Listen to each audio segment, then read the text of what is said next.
Hello viewers, welcome to our channel. నేను మీ చరణ్ పరిమి. ఆంధ్రప్రదేశ్లో కూటమి ప్రభుత్వం ఏర్పడి ఇప్పటికీ సరిగ్గా 100 రోజులు. ఈ 100 రోజుల్లో ప్రభుత్వ పరిపాలన ఎలా ఉంది, ఏంటి అనేది ఒకసారి మనం సమీక్షించి చూద్దాం. అయితే ఇందులో ప్రభుత్వం చేసిన అనేక మంచి విషయాలను కూడా మాట్లాడదాం. ఎప్పుడు నెగిటివ్లే కాకుండా, ఎప్పుడు తప్పులు పట్టడమే కాకుండా కొన్ని మంచి విషయాలు కూడా ఉంటాయి కాబట్టి వాటిని కూడా ప్రస్తావిద్దాం. అదేవిధంగా ప్రభుత్వం చేయాల్సినవి ఏంటి, ఇంకా ఏ విషయాల్లో తప్పటడుగు వేస్తూ ఉన్నారు అనేది కూడా మనం చర్చిద్దాం. ఎందుకంటే ఈ 100 రోజులు సమీక్షించడం అనేది రాజకీయాల్లో మీడియాకు సంబంధించి ఒక సాంప్రదాయం. రేవంత్ రెడ్డి గారి ప్రభుత్వం మీద అలాగే సమీక్ష జరిగింది. గతంలో కేసీఆర్ గారి ప్రభుత్వం మీద అటువంటి సమీక్షలే మీడియాలో అనేకం వచ్చాయి. ఎందుకంటే ఏ ప్రభుత్వమైనా చిత్తశుద్ధితో పనిచేయడానికి పూనుకుందా లేదా అనేది 100 రోజుల వరకు బట్టి తెలిసిపోతుంది. ఎందుకంటే స్టార్ట్ అయినప్పుడే వాళ్ళు ఏవైతే సీఎంగా ప్రభుత్వాన్ని స్థాపించి మొట్టమొదటి సంతకాలు పెడతారో ఆ ఫైల్స్ అమల్లోకి వచ్చాయా లేదా అనే దాన్ని బట్టి తేల్చేయచ్చు. సో దాన్ని బట్టి చూస్తే ఏమేమి ఉన్నాయో ఒకసారి గమనించి చూద్దాం. ఇందులో ముఖ్యంగా ప్రభుత్వం వచ్చిన తర్వాత చేసిన మంచి ప్రతిష్టాత్మక పని ఏంటంటే పెన్షన్స్ ఇవ్వడం. దాదాపు 64 లక్షల మందికి, అంటే గత ప్రభుత్వంలో 64 లక్షల మంది లబ్ధిదారులు ఉంటే ఏ ఒక్కరిని కూడా తీసేయకుండా 64 లక్షల మందికి పెన్షన్లు అయితే ఇవ్వడం జరిగింది. గత ప్రభుత్వంలో 3,000 ఉంటే తర్వాత దానికి ఒక 1,000 రూపాయలు పెంచి 4,000 చేశారు. అది కూడా 3 నెలల పెండింగ్ ఉన్నదానికి యాడ్ చేసి మరి 7,000 ఇవ్వడం జరిగింది. సో ఈ తరహాలో మొదటిసారి పెన్షన్ల అమలు అయితే జరిగింది. ఈ పెన్షన్ల అమల్లో వాలంటీర్స్ను ఉపయోగించకపోవడం అనేది అప్పట్లో పెద్ద దుమారం రేగింది. అయినా సరే ప్రభుత్వ రెవెన్యూ శాఖ కావచ్చు, అలాగే సచివాలయ మిగతా ఉద్యోగులు కావచ్చు, వీళ్ళందరినీ ఉపయోగించి ఏ విధంగా పనిచేయొచ్చు అనేది ప్రభుత్వం చేసి చూపించింది. సో వాలంటీర్లకు ఉన్న విధులు ఇవి ఎక్స్ట్రా విధులే తప్పితే ఇవి అవసరం లేదు, వాళ్ళకి వేరే తరహా విధులు పెట్టాలి అనే ప్రభుత్వ ఆలోచనకి ఇక్కడ ఒక బలం చేకూరింది.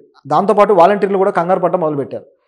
మా సేవలు వాడుకోవట్లేదంటే మమ్మల్ని తీసేయడానికి ప్రయత్నిస్తున్నారా అని.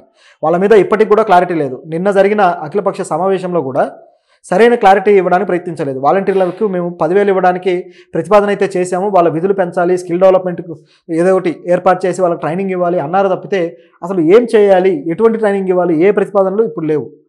100 రోజులు అయిపోయింది, ఇప్పటిదాకా డిసైడ్ అవ్వలేదు. కాబట్టి ఇందులో ఈ విషయం సక్సెస్ అనుకోవాలి, వాలంటీర్ల విషయం ఫెయిల్యూర్ అనుకోవాలి. డిఎస్సి నోటిఫికేషన్ కూడా గత 5 సంవత్సరాల్లో అసలు రాలేదు. బీఈడీలు చదివిన వాళ్ళు కావచ్చు, ఇట్లా ఎదురు చూస్తూ, అంటే గత 10 ఏళ్ళుగా బీఈడీ చదివి ఉద్యోగాల కోసం ఎదురు చూస్తున్న వాళ్ళు ఒక జనరేషన్ కూడా దాటిపోయే పరిస్థితి ఏర్పడింది. కొంతమందికి ఏజ్ బార్లు అయ్యే పరిస్థితి కూడా ఏర్పడింది. ఇటువంటి సిచ్యువేషన్ ఏర్పడింది డిఎస్సి సంబంధించి. ఇలాంటి తరుణంలో మేము డిఎస్సి ఇచ్చి తీరతామని చెప్పేసి ఈ కూటమి సవాలు చేసి మరీ ఎలక్షన్లో దిగారు. ఇక ముఖ్యంగా చెప్పాలంటే పవన్ కళ్యాణ్ గారు అయితే డిఎస్సి అమలుకు నేను హామీ ఇస్తున్నా, నేను బాధ్యత తీసుకుంటా అని చెప్పేసి పవన్ కళ్యాణ్ గారు అనేక చోట్ల స్పీచ్ల్లో కూడా అన్నాడు. అనుకున్న విధంగానే నోటిఫికేషన్ ఇవ్వడం జరిగింది. దాదాపు 16,000 ఉద్యోగాలకి అనుకూలంగా ఈ నోటిఫికేషన్లన్నీ ఇచ్చారు. అలాగే ఇప్పుడు ఎగ్జామ్స్ కూడా కండక్ట్ చేయడానికి కొద్ది రోజుల్లో చేయబోతున్నారు. ఇది ఖచ్చితంగా మెచ్చుకోవాల్సిన విషయమే. ఎందుకంటే గవర్నమెంట్ సెక్టార్లో ఉద్యోగాలు పెరగట్లేదు అనే అసంతృప్తి ప్రజల్లో చాలా ఉంది. జనాభా పెరుగుతున్నారు, సంవత్సరానికి లక్షల మంది డిగ్రీలు పూర్తి చేసుకొని బయటకు వస్తున్నారు. మరి వీళ్ళంతా ఎటుపోవాలి అన్న ప్రశ్న ఉన్నప్పుడు ఈ గవర్నమెంట్ ఉద్యోగాల్లో కూడా పెంచాల్సిన అవసరం ఉంది అనేది ఇప్పుడు చర్చకు వస్తున్న అంశం. నెక్స్ట్ వచ్చేసి ల్యాండ్ టైటిలింగ్ యాక్ట్. ఈ ల్యాండ్ టైటిలింగ్ యాక్ట్ కూడా గత ప్రభుత్వం తీసుకొచ్చినప్పుడు విపరీతంగా విమర్శలు వచ్చాయి. మీ భూముల మీద గవర్నమెంట్ పెత్తనం చేయడానికి ఇటువంటి తీసుకొచ్చింది, ఖచ్చితంగా గవర్నమెంట్ మీ భూముల్ని లాగేసుకుంటుంది అని చెప్పేసి ప్రతిపక్షాలు బాగా ప్రచారం చేశాయి. నిజానికి ఆ యాక్ట్లో అటువంటి పరిస్థితి పెద్దగా లేదు, కానీ అది కొద్దిగా మిస్యూజ్ అయిన మాట వాస్తవం. అంటే ఆ విధంగా మిస్లీడ్ చేసి కొద్దిగా ఇబ్బంది పెట్టిన మాట వాస్తవం.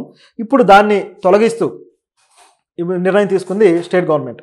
నిజానికి ఆ చాయిస్ గత ప్రభుత్వానికి కూడా ఉంది. ల్యాండ్ టైటిలింగ్ యాక్ట్ కేంద్ర ప్రభుత్వం సూచించింది యాక్చువల్గా ఇటువంటి యాక్ట్ తీసుకురావాలని చెప్పేసి, కానీ గత ప్రభుత్వం దాన్ని తీసుకెళ్లాలని చూస్తే దాన్ని ఈ విధంగా దానికి కలరింగ్ ఇచ్చారు. మొత్తానికి కూటమి ప్రభుత్వం వచ్చిన తర్వాత దాన్ని తొలగించేసి మీ భూములు మేము కాపాడుతున్నామని చెప్పి స్టేట్మెంట్ ఇచ్చారు. ఇది ఒక రకమైన పబ్లిసిటీ స్టంట్ అని చెప్పొచ్చు నిజానికి. సరే, ఇదిలా ఉంటే దీని తర్వాత వచ్చేసి మహిళల ఉచిత బస్సు పథకం ప్రకటించారు, కానీ ఆగస్టు 15న మేము ఉచితంగా బస్సులు నడపడానికి ఆ పథకాన్ని అమలు పెడుతున్నాము అన్నారు. ఆగస్టు 15 అయిపోయింది, సెప్టెంబర్ కూడా అయిపోతుంది, ఇంతవరకు ఉచిత బస్సు అనేది రాలేదు. మళ్ళీ 1 నెల టైం తీసుకుంటామన్నారు. ఈ ఉచిత బస్సు అనేది మహిళలకి ఏదైతే సూపర్ 6 ఉందో, కూటమి ప్రకటించిన మేనిఫెస్టోలో సూపర్ 6లో ఇది కూడా ఒకటి. మరి ఇది ఎందుకు ఇప్పటిదాకా అమలు చేయలేకపోయారు అనే ప్రశ్న అయితే ప్రభుత్వం మీద వస్తుంది. అయితే దీనికోసం 1,489 దాకా బస్సులు కొన్నారట.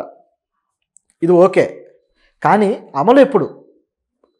కనీసం సగానికి సగమన్న అమలు పరిస్తే ఈ పాటికి చాలా వరకు ప్రజలకు మేలు జరిగేది. ఇంకో 3 నెలలు పోయిన తర్వాత ఉచిత బస్సు గురించి మహిళలు కూడా అడగడం మానేస్తారు. అంటే వాళ్ళకు ఇవ్వాల్సిన సౌకర్యాన్ని ఇవ్వకుండా వాగ్దానం చేసి దాన్ని వదిలేయడం అనేది ఖచ్చితంగా ప్రభుత్వం చీటింగ్ చేయడం అవుతుంది. చూస్తూ ఉంటే ఇది ఉచిత బస్సు ఇప్పట్లో వచ్చేలాగా లేదు. బహుశా ప్రజలు మర్చిపోవాలని చెప్పేసి చంద్రబాబు గారి ప్రభుత్వం ఎదురు చూస్తుందేమో అని నాకు అనిపిస్తుంది. ఈ కొన్న బస్సులను కూడా మరి ఏ విధంగా అమల్లోకి తెస్తారు అనేది చూడాలి. సో ఇదొక యాంగిల్. తర్వాత చూస్తే ఎన్డీఏ ప్రభుత్వం చంద్రబాబు గారి మధ్య ఉన్న మైత్రి అది రాజకీయంగా ఎన్డీఏకి ఎంత అవసరమో అందరికీ తెలిసిందే. దాన్ని బేస్ చేసుకొని చంద్రబాబు గారు అనేక కొత్తగా ఈ ప్రభుత్వం నుంచి తీసుకురావడం జరిగింది. అవేంటనేది గమనించి చూస్తే ముఖ్యంగా అమరావతికి గ్రాంట్ తీసుకురావడం, 15,000 కోట్ల రూపాయల పైన అమరావతికి గ్రాంట్ అనేది తీసుకొచ్చారు. అదేవిధంగా పోలవరం తొలి విడత ఏదైతే నిర్మాణం ఉందో ఈ తొలి విడత నిర్మాణానికి 15,500 కోట్ల రూపాయలు కేటాయింపు చేయడం జరిగింది. ఇది ప్రభుత్వం చేసిన అతిపెద్ద విజయం. ఈ రెండు కాకుండా ఇంకా తర్వాత చూస్తే కర్నూలు, కడప జిల్లాలో ఇండస్ట్రియల్ పార్క్స్కి 25,000 కోట్ల కేటాయింపు.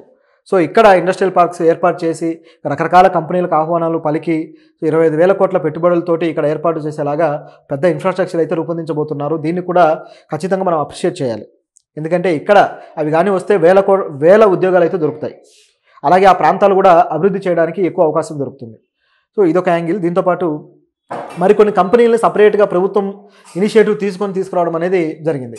ముఖ్యంగా టాటా కంపెనీ వచ్చేసి ఎలక్ట్రానిక్స్ కావచ్చు, ఇలాంటి వాటిలో ఐటీ కావచ్చు, ఐటీ సెక్టర్ కావచ్చు, వీటిల్లో పెట్టుబడులు పెట్టి ఎస్టాబ్లిష్ చేయండి అని చెప్పేసి టాటా కంపెనీని ఆహ్వానించారు.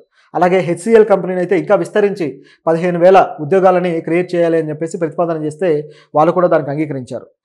ఇలా ఉంటే తర్వాత వచ్చేసి ఫాక్స్కాన్ కంపెనీ కూడా ఈ ఎలక్ట్రానిక్స్ కావచ్చు, అదేవిధంగా ఏదైతే చిప్ డెవలప్మెంట్, సో వీటికి సంబంధించి ఉత్పత్తులు మీరు చేయండి అని చెప్పేసి ఆ కంపెనీకి కూడా అవకాశాలు అయితే ఇచ్చారు. ఇవన్నీ కూడా ఇప్పుడు ఆంధ్రప్రదేశ్లో ప్రైవేటు రంగంలో, కార్పొరేట్ రంగంలో ఉద్యోగ అవకాశాలు పెరగడానికి పనికొచ్చే పథకాలు. అయితే ఇప్పుడు ఇవన్నీ ఇనిషియేటివ్ అంతే, ఎందుకంటే 100 రోజుల పరిపాలన ఇవన్నీ జరిగిపోవు. ఇవన్నీ కూడా ఒప్పందాలు అయినాయి. సో ఈ ఒప్పందాలు అమల్లోకి రావాలంటే ఈ 4 ఏళ్ళు టైం అయితే పడుతుంది. ఖచ్చితంగా 3 ఏళ్ళ టైం తీసుకుంటారు. 3 ఏళ్ళ తర్వాత వీటిల్లో ఏది అమల్లోకి రాకపోయినా ప్రభుత్వం డొల్లతనం అనేది బయటపడుతుంది. కాబట్టి మనం 3 ఏళ్ల పాటు వెయిట్ చేయక తప్పదు ఈ ఉద్యోగాల విషయంలో. కానీ కొన్ని ఈ సూపర్ 6 ఇటువంటి హామీల విషయంలో మాత్రం చాలా త్వరగా ఇవి అమల్లోకి రావాలి. కానీ రాలేదు కాబట్టి ఆల్రెడీ ప్రభుత్వం డొల్లతనంలో ఉందనేది కూడా క్లియర్. సో రెండు మాట్లాడాలి మనం, ఎందుకంటే అన్ని నిజాలే కాదు, అన్నీ కేవలం పాజిటివ్ యాంగిల్సే కాదు, కొన్ని ఇటువంటివి కూడా ఉన్నాయి. అలాగే ఆరోగ్యశ్రీకి సంబంధించి లక్షల మంది ప్రజలు ఆ ట్రీట్మెంట్లు చేయించుకోవడం కావచ్చు, ఆరోగ్యం విషయంలో ప్రభుత్వం వాళ్ళకు కల్పించిన ఆ భరోసాను వాడుకోవడం కావచ్చు జరుగుతూ వచ్చింది. అయితే గత ప్రభుత్వం ఆరోగ్యశ్రీకి సంబంధించిన బకాయిలు అనేకం చెల్లించాల్సి ఉండగా చెల్లించలేదు. సో దీంతో గతంలో డాక్టర్స్ ఏం చేశారంటే ఆరోగ్యశ్రీకి సంబంధించిన హాస్పిటల్స్ అన్నీ కూడా ఏవైతే ప్రైవేట్ హాస్పిటల్స్కి వీటి అథారిటీ ఇచ్చారో వాళ్ళందరూ కూడా మేము ఆగస్టు 15 నుంచి ఇక చేయబోవడం లేదు, ఆరోగ్యశ్రీ ట్రీట్మెంట్ అసలు చెయ్యము, మాకు ఏమాత్రం బకాయిలు రాలేదు అని చెప్పేసి వాళ్ళు హుకుం జారీ చేశారు గవర్నమెంట్కి. దాంతో ఇప్పుడు కానీ బకాయిలు చెల్లించకపోతే ఆ బ్లేమ్ అనేది ఈ గవర్నమెంట్కి వస్తుంది. మీరు బకాయిలు చెల్లించలేదు కాబట్టి ఇది ఆగింది, మీరే చేయాలి అని చెప్పేసి టీడీపీ గవర్నమెంట్నే దూషిస్తారనమాట. అది ప్రతిపక్షం కూడా వాడుకునే అవకాశం ఉంది దీంట్లో. కాబట్టి చంద్రబాబు గారు తెలివిగా ఏం చేశారంటే ఆ బకాయిలు చెల్లిస్తే పోతుంది అని చెప్పేసి గత ప్రభుత్వంలో పెండింగ్ పెట్టిన బకాయిలు ఇవి యాక్చువల్గా వైఎస్ఆర్సీపీ గవర్నమెంట్ చెల్లించకుండా వాళ్ళు చేసిన పొరపాటుకి ఈ గవర్నమెంట్ ఇప్పుడు కట్టాల్సి వస్తుంది. సరే ప్రభుత్వం సొమ్మే కాబట్టి కట్టాల్సిందే. సో 700 కోట్ల రూపాయలు ఆరోగ్యశ్రీ బకాయిలు చెల్లించారు.